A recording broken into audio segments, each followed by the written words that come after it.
మాజీ విద్యాశాఖ మంత్రి గారిని అడిగేది ఏంటంటే ఆధారాలు ఉంటే ఇమ్మనండి, ఎంక్వైరీ చేస్తా. Okay, let him give proof, I'll put enquiry. అరే మళ్ళీ ఆరోపణలు ఎన్ని చేస్తాడబ్బా బొత్స గారు? ఆరోపణలు ఎన్ని చేస్తాడండి? ఎవరో బెదిరించాడు? ఇవ్వండి ఆధారాలు ఇవ్వమని ఎంక్వైరీ చేస్తా. I'm challenging your member. I'll put enquiry now. Are you ready? Are you ready? I'm ready now. Enquiry ready ఉన్న ఆధారాలు ఇవ్వమనండి. ఒకటైనా ప్రూఫ్ ఉండాలి కదా సార్. రాంగోపాల్ రెడ్డి గారు ఎంక్వైరీ చేసాక సిద్ధంగా ఉన్నా. ఎంక్వైరీ చేస్తా, 100% చేస్తా. ఎంక్వైరీ ఆర్డర్ చేస్తా. రాంగోపాల్ రెడ్డి ల్యాప్టాప్ నా దగ్గర ఉంది, గ్రీన్ చేపిస్తా. రాంగోపాల్ రెడ్డి గారు ఒక్క ఆధారాలు కూడా మీరు ఎంక్వైరీ చేసినట్టు ఏంటి సార్ ఇది? అంటే మీరు ఎదంటే ఆరోపణలు చేస్తారు.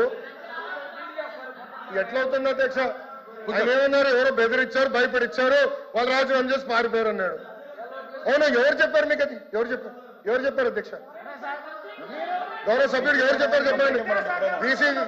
మాజీ డీసీ గారు ఫోన్ చేశారా? వాట్సాప్ మెసేజ్ పెట్టారు చెప్పండి. మీలాగా ఫోన్ ట్యాపింగ్ నేను చేయం కదా, పెట్టమనండి, వివరాలు ఇవ్వనండి. I will definitely take action. I promise.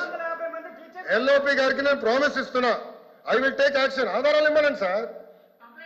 ఏదో ఇవ్వనండి, ఒక ఆధారాలు ఇచ్చి ఫలానా వ్యక్తి అనిత గారు ఫోన్ చేశారు, లోకేష్ ఫోన్ చేశారు, స్వామి గారు ఫోన్ చేశారు, ఏదో ఉండాలి కదా. లేకుండా సింపుల్ గా ఇట్లా ఏదో సృష్టించి ఎవరో రాజీనామా చేయమన్నాడు. ఏంటి సార్ ఇది? మీరు కూడా పెద్దలు, ఎన్నోసార్లు మంత్రిగా చేశారు ఎల్ఓపి గారు. You are very senior leader. Lokesh గారు దిస్ నాట్ ఫేర్. ప్లీజ్.